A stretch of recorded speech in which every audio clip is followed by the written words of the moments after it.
अमरीकी खातून से उसने चैट की, उनसे उनको अपने मोहब्बत के जाल में फंसाया।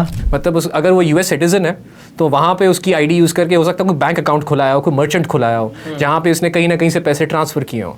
ऑनलाइन स्कैम्स में पाकिस्तान अनफॉर्चुनेटली अच्छा खासा नोटोरियस हो चुका है। तो व्हाट इज़ बेसिकली जो टर्म जो डब्बा है वो क्या है? डब्बा लिटरली यही टर्म है कि आपने जो चीज़ ऑर्डर की है आपके पास एक डब्बा आएगा और उस डब्बे में वो चीज़ नहीं होगी।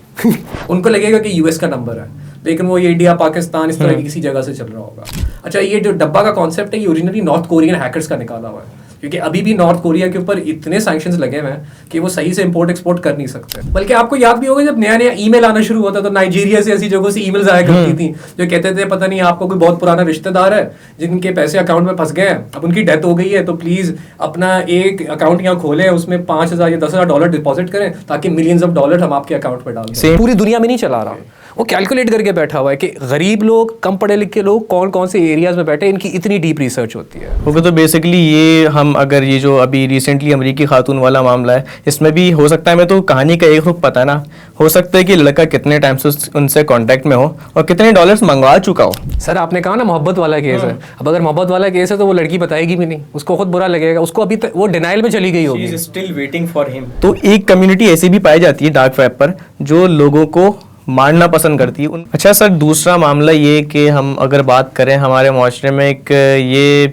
चीज़ बहुत इवॉल्व कर गई है कि हम जो है ना बाहर ममालिक के लोगों से बहुत ज़्यादा कम्युनिकेशन करना बुरा नहीं है, लेकिन अभी रिसेंटली एक मामला हुआ है, एक वाक़या हुआ है जिसमें एक 19 साल का लड़का जो है वो अमरीकी खातून से उसने चैट की, उनसे उनको अपने मोहब्बत के जाल में फंसाया और कराची बुलवा लिया। वो खातून करीबन हफ्ता या उससे कुछ ज़्यादा दिन जो है वो एयरपोर्ट पर बैठी रहीं। वो जब कराची आई तो उन्होंने उन साहब ने इनकार कर दिया कि मैं आपसे शादी नहीं कर सकता, और वो स्टिल कराची में है और वो अभी तो उनके घर के बाहर पहुंच गई हैं। रात ही मैं उनकी वीडियो देख रहा था, वो बैठी हुई है वो खातून। अब भले अब यहाँ पर ये मामला भी हम देख लें कि अगर नॉन मुस्लिम भी है, वो है इंसान सही, तो उसकी फीलिंग्स तो आप एटलीस्ट उसको हर्ट नहीं करना चाहिए। तो हमारे नौजवान जो इन चीज़ों में पढ़ चुके हैं, तो ये इस पे क्या क्या मामला है सर? ये सर इंडिया के बाद आई थिंक दुनिया में ऑनलाइन स्कैम्स में पाकिस्तान अनफॉर्चुनेटली अच्छा खासा नोटोरियस हो चुका है।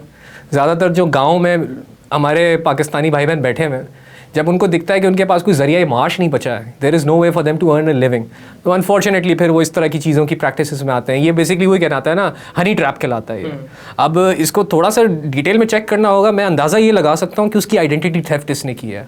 मतलब अगर वो यूएस सिटीजन है तो वहाँ पे उसकी आईडी यूज़ करके हो सकता है कोई बैंक अकाउंट खुलाया हो, कोई मर्चेंट खुलाया हो जहाँ पे उसने कहीं ना कहीं से पैसे ट्रांसफ़र किए हो, और इस लड़की को कहा हो कि बस अब तुम मेरे भरोसे हो, तुम्हारी हर चीज़ मैं हैंडल करूँगा, तुम बस मेरे पास आ जाओ। मतलब ये मेरा थोड़ा सा एक्सपोजर रहा है कॉल सेंटर्स का। अच्छा वाला एक्सपोजर आईपेक्स का था, एक दो मैं गलत वालों में भी घुस गया। अब मुझसे वो काम किया नहीं गया तो मैं बाहर आ गया, लेकिन ये चीज़ यहाँ बहुत हो रही है और मुझे हैरानी होती है सर देख के कि हमारी आवाम इतनी इंटेलिजेंट है, बस वो गलत डायरेक्शन में लगी हुई है कि दिन के 15-15, 20-20 अमेरिकन बैंक अकाउंट्स चेज के यहाँ बैठे बैठे बना रही है और यूएस ट्रैक ही नहीं कर पा रहा। बल्कि मुझे कभी कभी लगता है उन लोगों ने जानबूझ के ये लूप होल्स रखे हुए हैं। तो बेसिकली क्या होता है इसमें जो स्कैम, अगर हम बोले एक टर्म यूज़ की जाती है कॉल सेंटर वाली लैंग्वेज में, डब्बा, तो वो क्या होता है सर? सर डार्क वेब पे इसको बेसिकली कहते हैं आइडेंटिटी थेफ्ट। ठीक है, डब्बा में हो ये रहा है कि आप तो फिर इसको पूरा एक्सपोज कर देते हैं। कर देते हैं। इसमें होता ये है जी कि ज़्यादातर जो 30 या 40 ईयर्स के ऊपर के लोग होते हैं ना, जो टेक्नोलॉजी ज़्यादा यूज़ नहीं करते।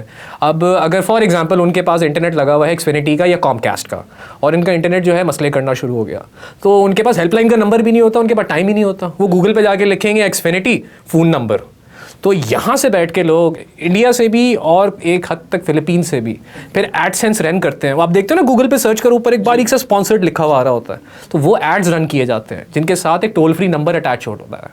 अब जिस बंदे की एवरेज नॉलेज है इंटरनेट की या फिर सर्फिंग की, वो समझता है जो पहला हिट आया है वही सही हिट है। वो ऐड इस तरह से डिज़ाइन करते हैं, उस पर क्लिक करेंगे तो ऑटोमेटिकली कॉल लगेगी यहाँ पे फॉर एग्जाम्पल।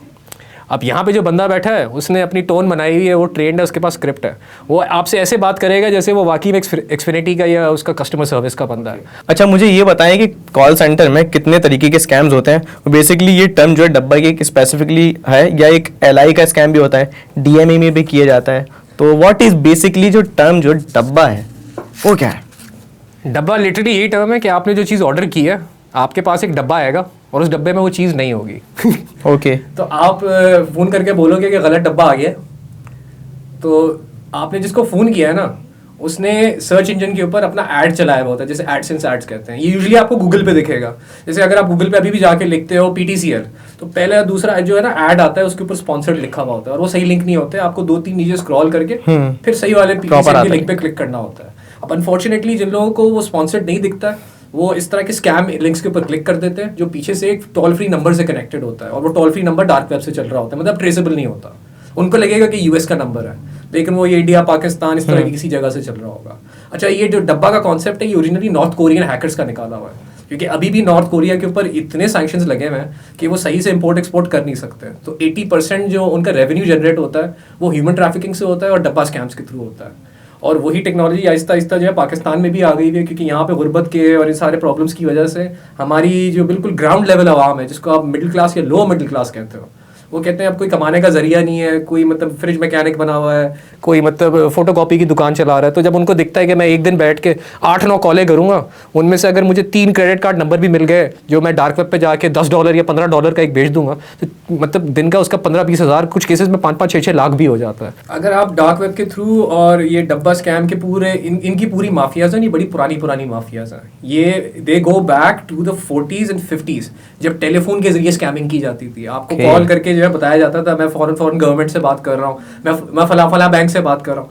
बल्कि आपको याद भी होगा जब नया ईमेल आना शुरू होता तो नाइजीरिया से ऐसी जगहों से ईमेल्स आया करती थी, जो कहते थे पता नहीं आपको कोई बहुत पुराना रिश्तेदार है जिनके पैसे अकाउंट में फंस गए हैं, अब उनकी डेथ हो गई है, तो प्लीज अपना एक अकाउंट यहाँ खोलें, उसमें $5,000 या $10,000 डिपॉजिट करें ताकि मिलियंस ऑफ डॉलर हम आपके अकाउंट में डाल दें। सेम जैसे कि अक्षय इंडियन भी एक फिल्म है अक्षय कुमार की स्पेशल 26, सही, तो उसमें फेक इनकम टैक्स वाले बन के जाके आप वो जो उनका सारा जितना भी ब्लैक मनी, जितने भी पैसे हैं वो खींच लेता है। अब उस ज़माने में इंटरनेट इतना एडवांस नहीं था, तो बंदे को फिजिकली जाना पड़ता था। अब हर चीज़ कॉल पे हो रही है। उसको डब्बा इसलिए कहते हैं कि अगर फॉर एग्जांपल मेरा फ़ोन ख़राब हो गया, तो मैंने फ़ोन करना है सैमसंग को। अब मैं इतना ज़्यादा टेक्निकली savvy नहीं हूँ, मैं जाके लिखूँगा सैमसंग हेल्पलाइन गुलशन इकबाल, ठीक है ना।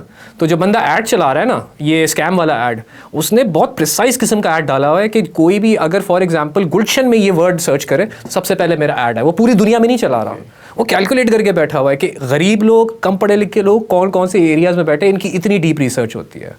अब वो कॉल, वो उसको लगेगा उसने सैमसंग को कॉल की है, कॉल जाएगी मेरे पास फॉर एग्जांपल। ओके, तो बेसिकली ये हम अगर ये जो अभी रिसेंटली अमेरिकी खातून वाला मामला है, इसमें भी हो सकता है, मैं तो कहानी का एक रुख पता ना, हो सकता है कि लड़का कितने टाइम से उनसे कांटेक्ट में हो और कितने डॉलर्स मंगवा चुका हो। सर आपने कहा ना मोहब्बत वाला केस है, अब अगर मोहब्बत वाला केस है तो वो लड़की बताएगी भी नहीं, उसको खुद बुरा लगेगा, उसको अभी तक वो डिनाइल में चली गई होगी। She is still waiting for him. ये वो साइकोलॉजिकली ये ट्रॉमा हो जाता है, वो डिनाइल में चली गई है, वो एक्सेप्ट नहीं कर पा रही है उसके साथ ये हुआ है।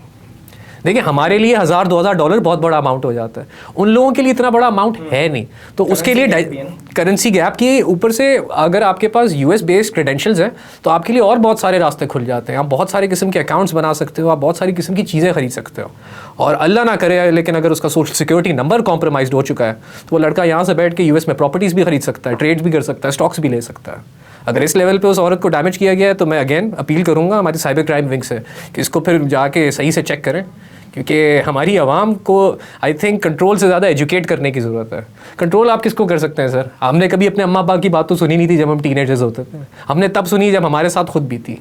इसी तरह 2-3 इस तरह के केस प्रॉपर्ली रिपोर्ट होंगे, उनके ऊपर हार्ड कोर एक्शन होगा, तो खुद ही पब्लिक का जो है ना दिमाग इन चीज़ों की तरफ से हटेगा। आई एम सॉरी मैं बात लंबी कर रहा हूँ, लेकिन मैं एंड में दोबारा बोलना चाहूँगा कि ये चीज़ें आपको इंस्टाग्राम पे और टिकटॉक पे स्पेशली बहुत दिख रही होंगी कि लोग वो बेटिंग ऐप्स आ रही हैं, इतने बड़े बड़े 5-5 हज़ार की गड्डियाँ यूँ करके फ्लॉन्ट कर रहे हैं। आप खुद बताएं सर, दुनिया की कोई ऐसी बेटिंग ऐप नहीं है जो आपको इतने पैसे करके, तो आप कसीनो में भी नहीं कमा सकते इतना। मतलब कसीनो के भी जो सारे वो सिस्टम्स होते हैं रिग्ड होते हैं कि पहली 2 बार बंदा जीते फिर वो हारता चला जाए। तो ये जो एड्स चला रहे हैं और इन एड्स के बदले में जो लोग रिस्पॉन्ड कर रहे हैं वो बेसिकली हनी ट्रैप में ही फंस रहे हैं, और वो इतना गंदा फंस रहे हैं कि उनके लिए फिर निकलना इम्पॉसिबल होता जाएगा। एक वक्त में उन्होंने पैसे डाल दिए और उनकी डिटेल्स इनके पास आ गई तो फिर वो फ़ोन करके ब्लैकमेल करते रहेंगे। और वही बात आ गई ना सर घूम फिर के, छोटे बच्चे वाली, अगर वो अंडर एज है, 15 से कम है, 12 से कम है, तो वो अपने माँ बाप को भी रिपोर्ट करते हुए घबराएगा कि मैं अब्बा को बताऊंगा मार पड़ेगी। इस चक्कर में हो सकता है वो अपने अब्बा के वॉलेट से पैसे चुराना शुरू कर दे, घर की चीज़ें उठा के बेचना शुरू कर दे। और एक्सट्रीम केसेस में यही कि चुप करके जाके उनसे मिल के आए कि मैं उनसे बात करके देखता हूँ, शायद मसला हल हो जाए और उस केस में वो अगवा हो जाए और नौबत वहाँ तक आ जाए जहाँ तक आपने ये केस देखा है। ओके, तो सर डिस्कशन को एंड की तरफ लेकर जाऊंगा और एंड में मैं आपसे ये चीज़ पूछूंगा कि अभी हमने डार्क वेब पर बात करी, कत्लो गारत के ऊपर, तो अगर कराची में देखा जाए, मैंने आपसे ये चीज़ भी कनेक्ट की कि लोगों को मार के खाने वाला भी हमारी सोसाइटी में मामला हो चुका है, तो एक कम्युनिटी ऐसी भी पाई जाती है डार्क वेब पर जो लोगों को मारना पसंद करती है। उनका एक क्या कह रहे हैं, उनका एक कल्ट कह लें, उनका एक डिज़ायर होता है अंदर का। सर डिज़ायर नहीं, ये बीमारी होती है, इसको मैशविज्म भी कहा जाता है, नाहिलिज्म भी कहा जाता तो है। हम अगर 80s में 90s में अपने पेरेंट्स के दौर में देखें, एक कराची में ग्रुप बड़ा एक्टिव था, बहुत एक्टिव था, वो था हथौड़ा ग्रुप। जी हाँ। तो इसके बारे में क्या ख्याल है आपका? ये इस तरह के जो ग्रुप्स आपको एक्टिव दिखते हैं ना, ये फ्रंट्स होते हैं। जो एक्चुअल ऑर्गेनाइजेशन है इनका कभी कोई नाम नहीं होता। जैसे आपको दुनिया में इल्यूमिनाटी, फ्रीमेसन्स, ये इतना सुनने को मिलता है। ये ऑर्गेनाइजेशंस एक्टिव थी 15th 16th सेंचुरी में। इस वक्त इनके जो एजेंडाज ऑपरेट हो रहे हैं ना, हमें उन ऑर्गेनाइजेशंस के नाम नहीं पता। इसी तरह हथौड़ा ग्रुप है इसी तरह पे आपको बहुत सारी वेबसाइट्स मिलेंगी डार्क वेब पे, वो दिखने में ही ऐसी लगेगा कि आप जाके एक हिटमैन को हायर कर सकते हो या ड्रग्स ऑर्डर कर सकते हो, लेकिन वो सारे के सारे हनी ट्रैप्स होते हैं। अगर आपने उन पर क्लिक कर दिया, वही बात है ना, अगर आपको सेंस नहीं है कि डार्क वेब कैसे यूज़ करना है, अपने आप को सिक्योर कैसे करना है, तो अगर आप हथौड़ा ग्रुप या इस तरह की वेबसाइट्स पर जाके क्लिक करोगे, आपका सारा डेटा एक्सट्रैक्ट कर लेंगे और वो डेटा जाके अलग से बेचेंगे भी, और उस डेटा की बेस पे आपको ब्लैकमेल भी करेंगे। आई थिंक हथौड़ा ग्रुप अभी भी एक्टिव होगा, could be possible rural areas में अभी भी एक्टिव है कुछ जगहों पे। ये उसका सिंबल मुझे याद है एक वक्त में बड़ा केस चल गया था जब मैं टीनेज में था, कि अगर आप सिनेमा में फिल्म देखने जा रहे हो तो वहाँ पे नीडल्स लगी होती थी जिनमें एड्स का जरासीम होता था, कि अगर आप उस पर जाके बैठ गए तो आपको एड्स हो जाएगा। इस चक्कर में लेट 90s और अर्ली 2000s में मेरी एक पूरी जनरेशन है जिन्होंने सिनेमास पे जाना छोड़ दिया था। अब बताएं हथौड़ा ग्रुप इस तरह की हरकत क्यों करेगा? उनको क्या मिलेगा आपको सिनेमास से रोक के, अनलेस वो सिनेमास किसी और चीज़ के लिए यूज़ हो रहे हैं, वहाँ पे कोई और तरह की डीलिंग्स हो रही हैं। वेरी पॉसिबल वहाँ पे वही ये फिर पूरा अलग टॉपिक ही छिड़ जाएगा, लेकिन आपका कैफ़े कल्चर है जहाँ पे जो है प्रोस्टिट्यूशन चलती है। ये चीज़ सिनेमाज में पाकिस्तान में खासतौर पे कराची में बहुत प्रैक्टिस होना शुरू हो गई थी, और इसी दौर में हो रही थी जिसको आप हथौड़ा ग्रुप का दौर कह रहे हो। छलावा ग्रुप, हथौड़ा ग्रुप, और फिर ये प्रैक्टिसेस जो अब कैफेज में हो रही हैं वो पहले सिनेमाज में हुआ करती थी। वो सिनेमाज है, सिनेमाज से फिर कैफ़ेज़ की तरफ आया। अब कैफ़े से आई थिंक ये आ गया रेंटल्स की तरफ। छोटे छोटे आपको कमरे रेंट पे मिल जाते हैं 500-1000 रुपये पर डे पे। ये कल्चर अब मतलब वही बात है ना सर, हमें घूम फिर के अगर हम ये सोचें कि डार्क वेब हमारा एनिमी है या ये कल्चर हमारा एनिमी है, नहीं सर, हमारा एनिमी जो बेसिक है वो लैक ऑफ एजुकेशन है। अगर किसी के साथ ये मसला है, अगर कोई नाहिलिस्टिक माइंड में चला गया, अगर फॉर एग्जाम्पल मेरे साथ अगर बचपन में अब्यूज़ हुआ है तो बड़े होके मेरे अंदर ये टेंडेंसीज डेवलप हो जाएंगी कि मैं भी दूसरे को अब्यूज़ करूँ। जैसे अगर बचपन में मेरे माँ बाप ने मुझे बहुत प्यार मोहब्बत से पाला, सब्र मेरे अंदर डाला, मुझे सिखाया कि भाई इंसान की वैल्यू, जानवर की वैल्यू, सबकी वैल्यू बराबर है क्योंकि सब में इमोशंस होते हैं, तो बड़े होकर मेरी पर्सनालिटी उस हिसाब से आएगी। ये जो लोग हैं जो इस तरह की हरकतें कर रहे हैं, हमें इनको एज मतलब मेंटली एंड फिजिकली बीमार देखने की ज़रूरत है कि इनको ट्रैक डाउन करके, इनको आइसोलेट करके इनका इलाज करना चाहिए। इनको मारने का कोई फ़ायदा नहीं होगा क्योंकि इनके पीछे और इतने लोग बैठे हुए कि आप एक को मारोगे 10 वापस खड़े हो जाएंगे। ओके, तो हम लोगों की बात हुई तलत मज़हर साहब से, बहुत से टॉपिक्स कवर हुए, स्कैम्स के ऊपर, डब्बा के कल्चर के ऊपर, डार्क वेब के ऊपर और दूसरी चीज़ों को लेकर। बस आखिर में यही कहना चाहूँगा कि अपनी प्राइवेसी का ख्याल रखें, अपनी फैमिली की प्राइवेसी का ख्याल रखें। अगर आप किसी को वादे कर रहे हैं तो उन वादों को पूरा करें, और अल्लाह ताला हम लोगों को ऐसे हैवानात से बचाए जो हमारे बच्चों पर इस तरीके की चीज़ें, अल्लाह ताला हम लोगों को ऐसे हैवानात से बचाए, हमारे बच्चों को ऐसे हैवानात से बचाए जो उनको इस तरह की ज़्यादती का शिकार करें। मिलते हैं दूसरे पॉडकास्ट में, मुझे दीजिए इजाज़त। Cure Pakistan, live long Pakistan.